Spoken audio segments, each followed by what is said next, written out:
Hello everybody, here we are today talking about the Nashville Predators and what they're going to do as the NHL trade deadline approaches. So before we get into that, please make sure to subscribe if you're new to me or hockey, whatever the case may be. That being said, let's get on into it. So yes, thanks to a 5-game winning streak, the Nashville Predators are looking like they could very well make the playoffs, and things are very interesting because going into the season, there was a lot of talk about what this team would be because of the fact that they had missed the playoffs for the first time since the 2013-14 season. And although they are in a playoff spot right now, they were at the beginning of the year saying, well, we've got a new GM, but a familiar face in Barry Trotz that is going to be tasked with maybe getting us back there.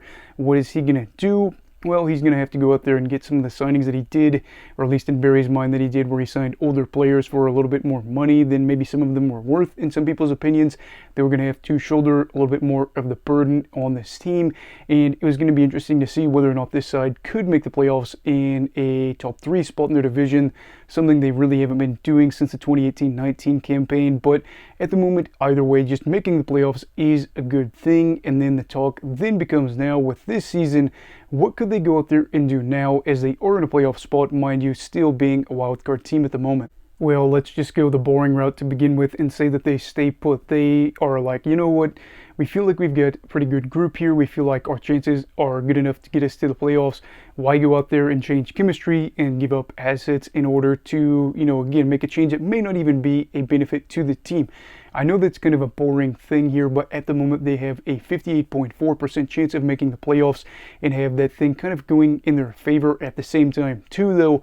You have to look at the fact that teams like St. Louis and Minnesota, some of the clubs that are around them at the moment in the playoff conversation, have played less games in them, so it's a little bit more of a risky move, because if you miss the playoffs and you said, well, our goals were to make the playoffs, or our goal was to make the playoffs by the end of the year, then people would say, well, we didn't make a move, so why didn't we make a move? And is the reason that we didn't make it because we didn't make a acquisition at the deadline? Now we get to go more of the fun route where we talk about them adding pieces at the deadline.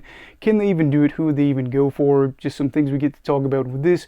Could they do it? Yes. They have about $8 million in projected cap space according to Spotrac.com, which is the third most in the entire league. This is a deal where maybe they could go out and get multiple pieces if they wanted to, add a little bit here, add a little bit there, instead of going out and getting one big fish in free agency, the deadline period. But I do think it is a situation too where this trade deadline has a little bit of a feel where it's kind of underwhelming with some of the big names compared to what we've seen in recent years. However, I do think one of the guys that is interesting here is Jake Guentzel. Not even saying that they're going to go out there and get him, but it seems like Pittsburgh may be open to trading him because he is a free agent and the Penguins aren't really in a playoff spot at the moment. This is a guy that's got 3 35-plus goal seasons in his career and actually did win a Stanley Cup over the Nashville Predators, ironically enough, back in 2017, and so it'd kind of be cool to see him go out there and help a team that he ended up hurting, back in the day, and that would be one of the bigger names you could go out there and get, and he'd automatically be second on the team in goals for the season at the moment. However, at the same time too, I do want to point out the fact he is 29 years old and is a free agent this summer. Let's say that Pittsburgh wants, a hefty prize for him, which I think some people are expecting them to do.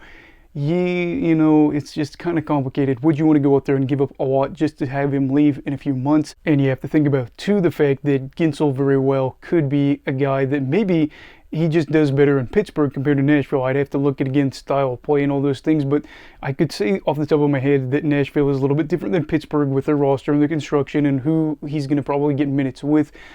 But still, it is a name that is very fun to talk about because a lot of these teams are thinking, well, if we could get a guy like him, maybe this could help us get a little bit deeper. Another fun name here to talk about, not even saying that Nashville would go this route, is Noah Hanifin. He is an individual that has kind of garnered more and more interest as the days continue to climb with how things are going. Calgary's in a weird spot where they are pushing for a wild card spot too, just like Nashville. However, at the same time too, we've heard reports that Noah has turned down an 8-year deal for an extension with Calgary, meaning that they know that they need to trade him away, but at the same time, two, they know that they want to be able to get a good return on him. He is 27 years old. He is somebody that can give you 20 plus minutes a night. He's a guy that has played on the power play, of course, 5-on-5, all the good stuff on the PK, just a individual you can put in a variety of situations. And for a lot of teams, that's very attractive. Could Nashville say, hey, we'd like to strengthen our blue line and have a guy that's a little bit younger that we could get with a big extension? That would be kind of interesting too, but I do think you got to watch out for something here where with him being 27, which is a little bit younger than 29 with Gensel, and him being one of the bigger pieces here, I know Gensel is as well, I could see Calgary saying, we really want to get a big haul, and I just don't know how I would feel about that right away, because again, in 3 years, he'd be 30, and then you'd be saying, well, does he fit our timeline? Was it worth giving up what we got to get him? Just a couple of names that I threw out there, and I think one of the things that with free agency, I keep saying free agency, the deadline period, you're going to hear a lot of names and a lot of, different trade concepts. And then the final talking point is probably the thing that Nashville fans would like the least, and that is them selling as the deadline approaches. With the situation where Nashville isn't really a guarantee to make it, you could see a situation where Trotz says, we probably should sell some individuals off. And I think the biggest piece here that we've heard about for a while now is you say Saros. Saros is a free agent, not this season, but after next season. So you could probably get a pretty good return for him. He is 29 years old. So a team that is really looking for goaltending, and I think there's multiple teams that are headed into the playoffs looking for solid goaltending that could help them go on a deep run, could give you a decent haul. It wouldn't really be fun to lose a guy that has been part of your team for a while now and has been the successor to Pekka Rinne.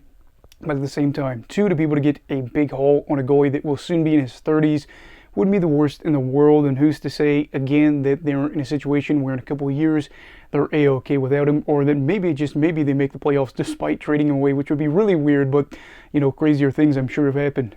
So finally, what are my thoughts on this, and what do I think Nashville should do if I was in charge of them, or just what I think they should do? As much as people are probably going to hate me for saying this, I would say sell. And I know that again is boring, but the Predators aren't one player away from probably winning the cup. And I know that probably ruffles some feathers, because a lot of individuals will say, I'll look at some other teams where they had a team that maybe wasn't complete, but they were able to go on deep runs, and they could very well be the next team. Maybe they could be, but is it something that you're going to bank on in the coming years?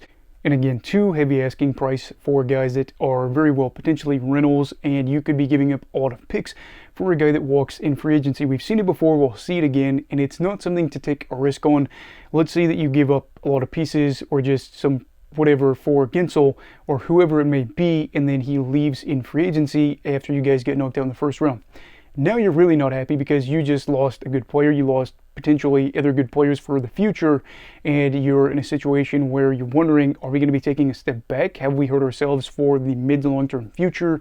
And I would just say that with Nashville being the way they are, having one of the younger rosters in the league, surprisingly, going into the season, they were 10th youngest by average age, and then with the fact that their prospect pool is ranked usually in the top 10 going into the season, why not go out there and get more of a haul? And maybe, just maybe, even if you do trade away some pieces, you could still make the playoffs, but get some returns on some guys. I don't know. It's just kind of my opinion that what we've seen with Nashville since I've started the channel is a team that will go to the wild card, or will be a wild card, and then lose in the first round. Does it really do anything for fans? I mean, the playoff appearance is probably cool, but when you lose in the first round consistently, are you really getting anything out of it? That's just my opinion on it, though. What do you think Nashville should do? Do you think they should buy? Do you think they should sell? Do you think that they should just have what they have?